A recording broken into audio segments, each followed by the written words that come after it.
Mel Gibson no construyó La Pasión de Cristo solo basándose en los evangelios. Fue más allá y buscó las visiones detalladas de una mujer olvidada durante siglos. Santa Catalina Emérica, una estigmatizada alemana que llevaba en su cuerpo las llagas de Cristo, y describió con precisión lo que nadie jamás había presenciado: la pasión, la muerte y la resurrección de Jesús Cristo. En este momento, Mel Gibson está trabajando en una secuela, La Resurrección, una película que ha estado en desarrollo durante años y que promete ser tan intensa como la primera. El enfoque está en los 3 días más misteriosos de la historia, entre la muerte y el reencuentro con los vivos. Según las declaraciones del propio director, todo indica que una vez más se apoyará en las visiones proféticas de Santa Catalina Emérica, sumadas a los evangelios. Quédate hasta el final y deja tu me gusta aquí abajo, porque en este video vamos a revelar las visiones de Santa Catalina como nunca antes se han mostrado. Y te garantizo una cosa: saldrás de aquí con la fe fortalecida. Ahora vamos directo al punto central: el silencio antes de la gloria. Es una tarde de viernes, cerca de las 3 horas, y el cielo está despejado pero con un peso que oprime el pecho. Jesús está en la cruz, su cuerpo exhausto, su rostro manchado de sangre y sudor. De repente, levanta la cabeza, sus ojos nublados, y suelta un grito que corta el aire: Padre, en tus manos encomiendo mi espíritu. Estas palabras, registradas en Lucas 23:46, no son solo un suspiro final, ellas ecoan como un trueno. Santa Catalina dice que en ese preciso momento el suelo tembló y el velo del templo, aquel grueso paño que separaba lo santo de los santos, se rasgó de arriba abajo, como si Dios mismo hubiera corrido la cortina. Mateo 27:51 confirma esto. Pero Santa Catalina va más allá. Ella describe el sonido del rasgado como un estruendo que hizo caer de rodillas a los sacerdotes, aturdidos mientras el santuario parecía sumergido en un silencio sobrenatural. En ese momento, el centurión Caso, más tarde llamado Longino, está allí observando todo. Toma la lanza y perfora al lado de Jesús. Siente los salpicos de sangre en su brazo y algo en él cambia. Santa Catalina cuenta que él murmura casi sin querer, con los labios temblando: Este era el Hijo de Dios. Es como si en ese instante sintiera una verdad que no se explica. El cielo responde con rayos en la distancia, aunque no hay nubes de tormenta. Las calles de Jerusalén, siempre llenas de voces, camellos y vendedores, se quedan en silencio. Es un silencio que pesa, como si toda la ciudad supiera que algo más grande está sucediendo. Incluso Pilatos, en su palacio, siente el clima extraño y envía mensajeros para entender si es un motín o qué. Mientras tanto, José de Arimatea y Nicodemos, 2 hombres con suficiente valentía para enfrentar la burocracia romana, corren hacia Pilatos y consiguen permiso para bajar el cuerpo de la cruz. No están solos. Juan, el discípulo, y un siervo etíope mencionado por Santa Catalina ayudan a bajar a Jesús. Cada clavo que sale de la madera hace que María, la madre, cierre los ojos y sostenga firme la manta azul que lleva. Puedes imaginar el dolor de ella al ver al hijo de esa manera, pero aún así se mantiene allí, firme como una roca. Lavan el cuerpo con cuidado, pasando agua en las heridas, quitando la sangre seca. Después toman especias perfumadas, mirra y nardo, y comienzan a ungir cada parte del cuerpo. No es una tarea cualquiera. Santa Catalina describe cómo sus dedos temblaban, pero tocaban cada llaga con reverencia, como si supieran que están tratando con algo sagrado.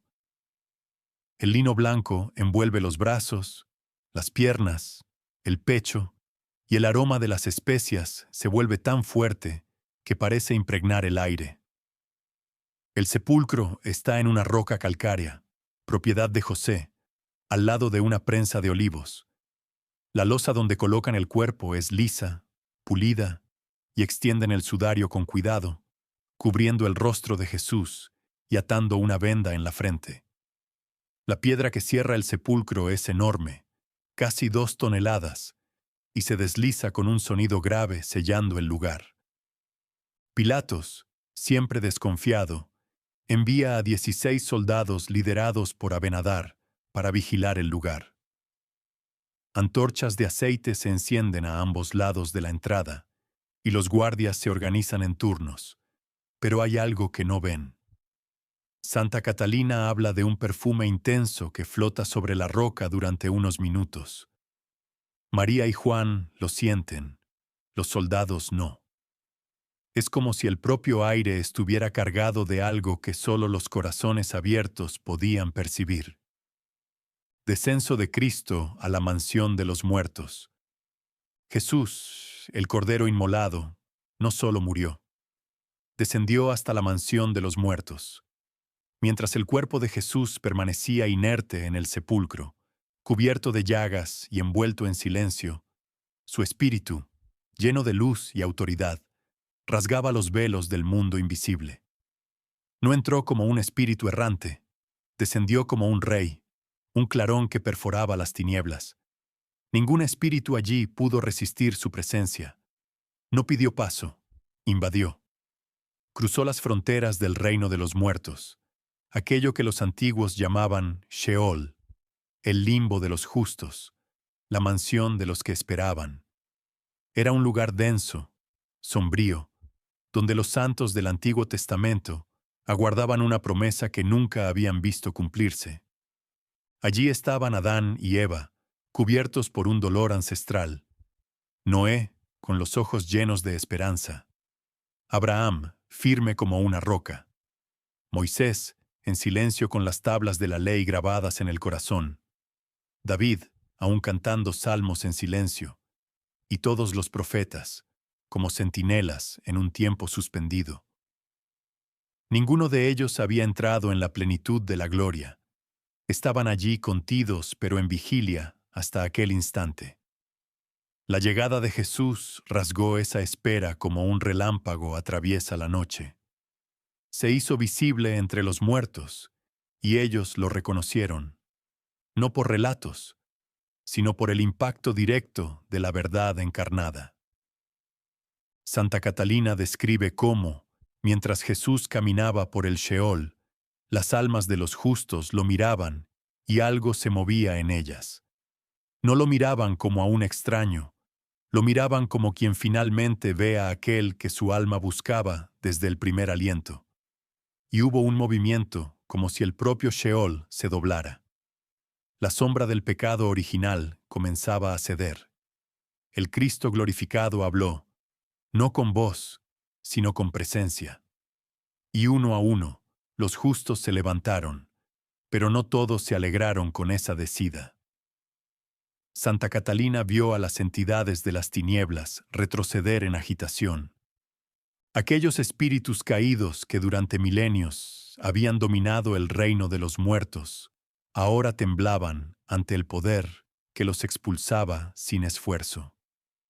Intentaron resistir, intentaron envolver a Jesús en sus mentiras, como siempre hicieron con los hombres, pero fue inútil. La luz que venía de él los disolvió, no como se destruye un cuerpo, sino como se disuelve una mentira cuando se enfrenta a la verdad. Santa Catalina describe esta escena como un enfrentamiento sin armas, una imposición inevitable de autoridad divina. Fueron obligados a reconocer, los demonios fueron humillados y los justos liberados. Después de eso, Jesús condujo a los liberados en una especie de procesión, no simbólica, sino real y visible. Era una multitud de almas caminando detrás de un pastor que habían esperado por siglos. El limbo fue vaciado. La mansión de los muertos perdió a sus habitantes más antiguos. y, por primera vez, el cielo se abrió para ellos. Fue en ese instante que muchos ángeles vinieron al encuentro de la comitiva. Era como una celebración secreta, testigo solo para quienes viven entre mundos. Y entre los liberados había lágrimas de gratitud, pero también de asombro, porque ninguno de ellos imaginaba que la promesa de redención llegaría con tanto poder, tanta gloria, tanto amor. Antes de continuar con el video, tengo que abordar un tema muy importante y delicado. Estoy hablando del consumo excesivo de pornografía por parte de los cristianos. Esta práctica ha estado creciendo mucho en los últimos años y parece no haber una solución. Por ser un tema delicado, pocas personas hablan al respecto.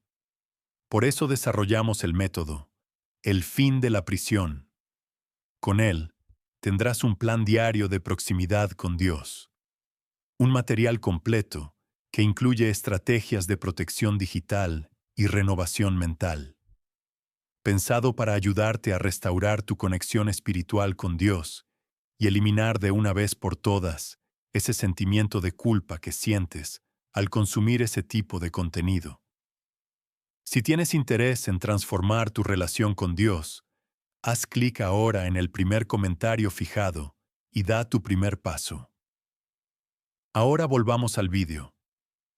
La resurrección es el sábado por la noche, o mejor dicho, ya es domingo cerca de las 3 de la madrugada.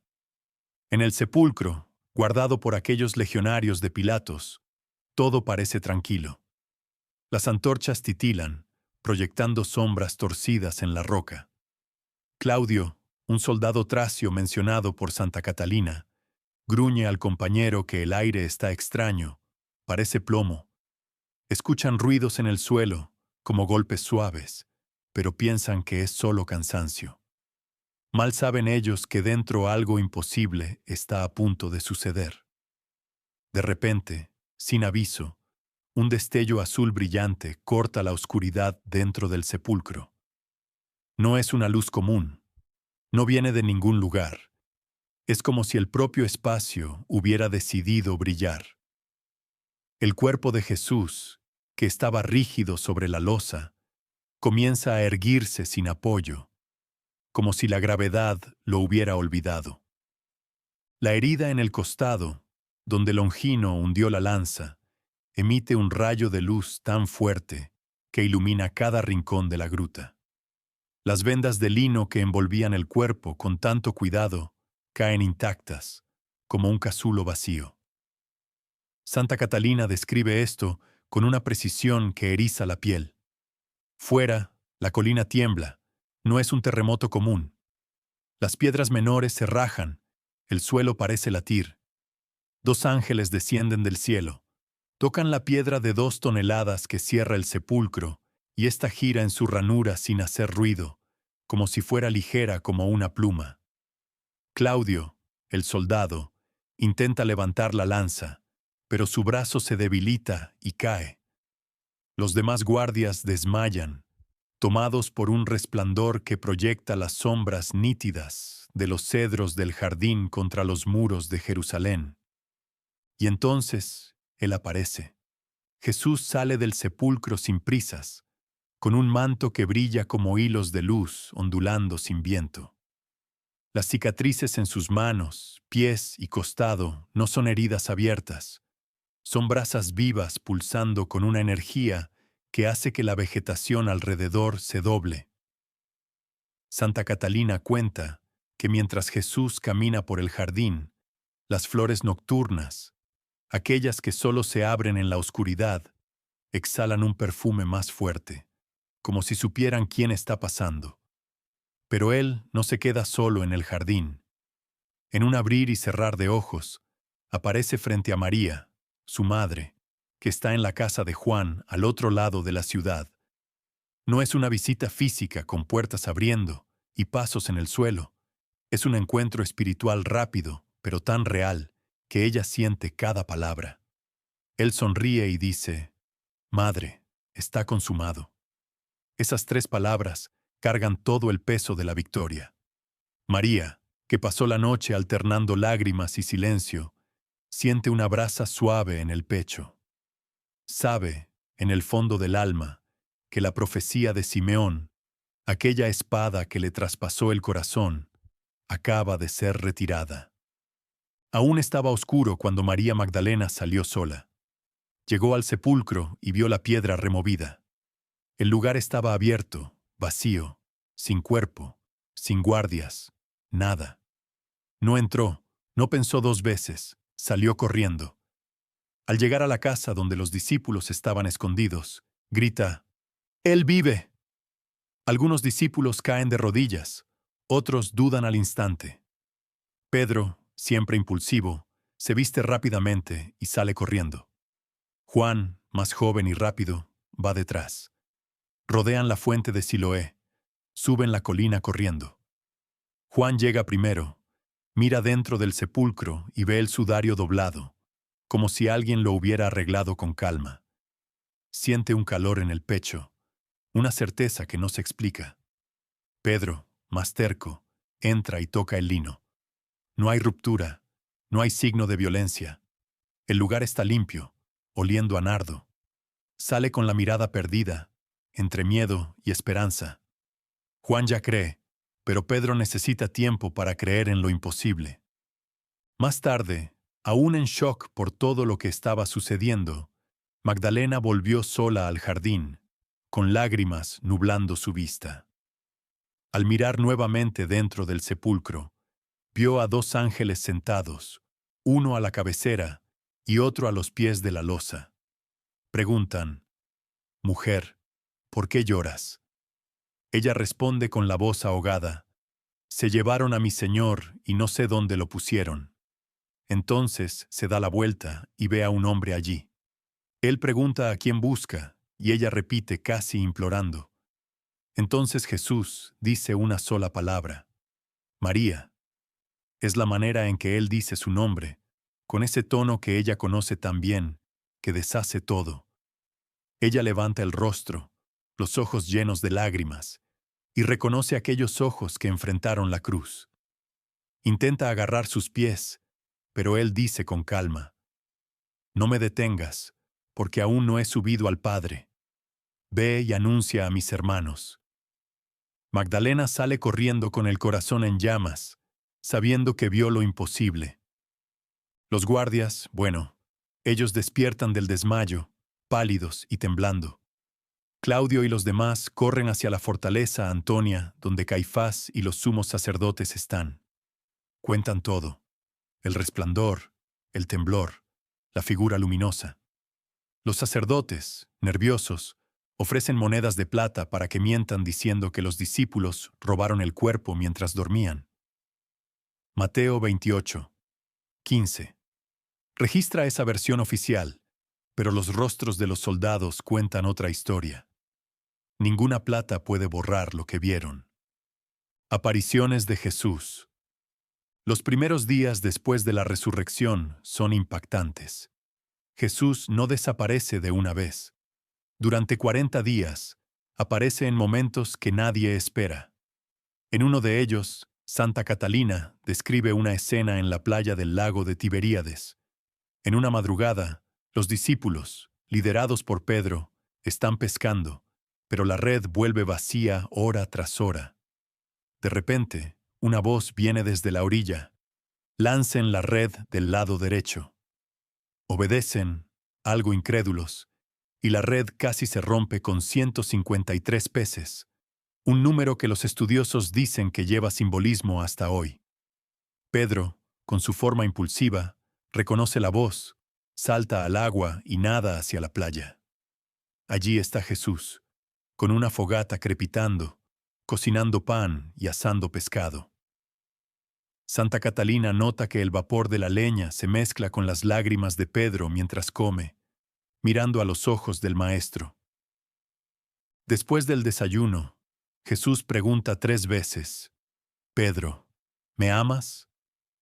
Cada respuesta hace que la piel de Pedro se sonroje hasta el cuello, como si estuviera borrando las 3 negaciones del Viernes Santo.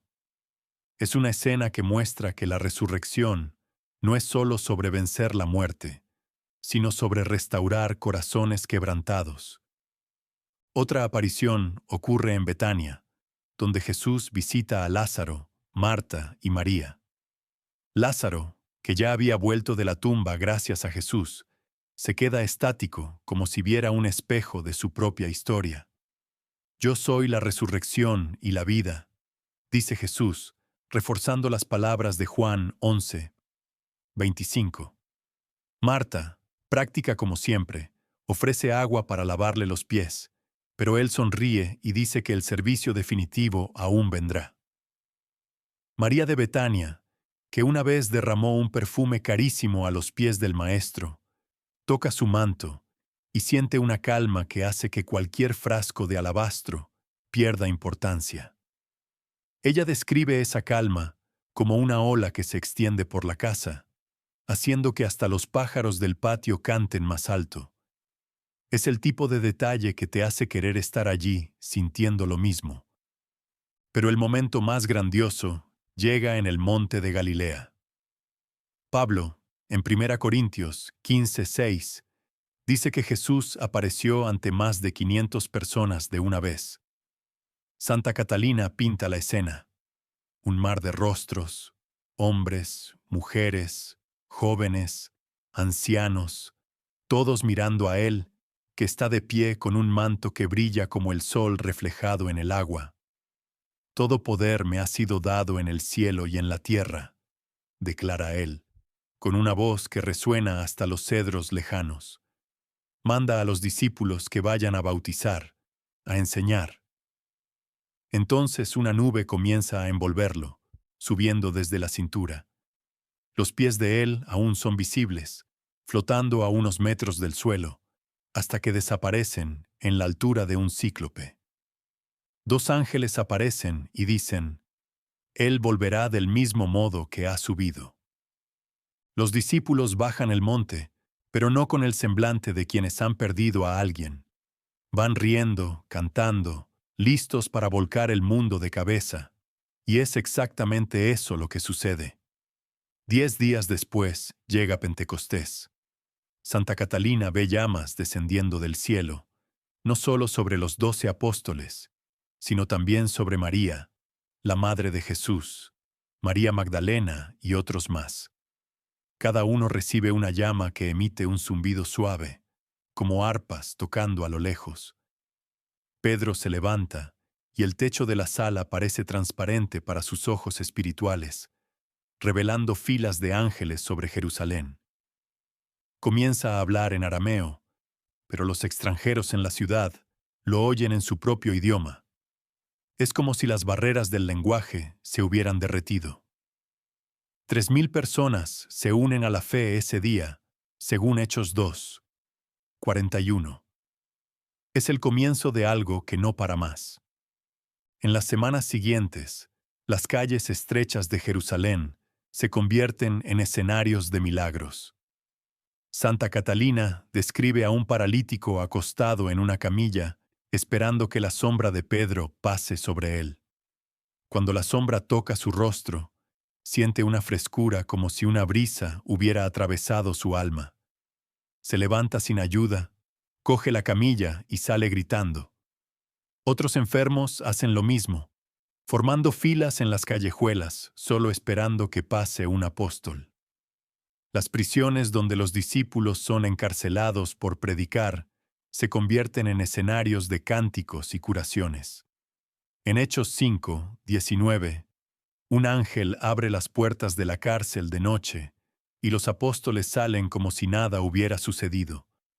Enfrentan azotes, piedras, amenazas, pero no paran. ¿Por qué? Porque saben que la muerte ha sido vencida. ¿Quién va a temer un azote cuando ha visto el sepulcro vacío? Y no es solo en Jerusalén. El mensaje cruza desiertos, mares, montañas.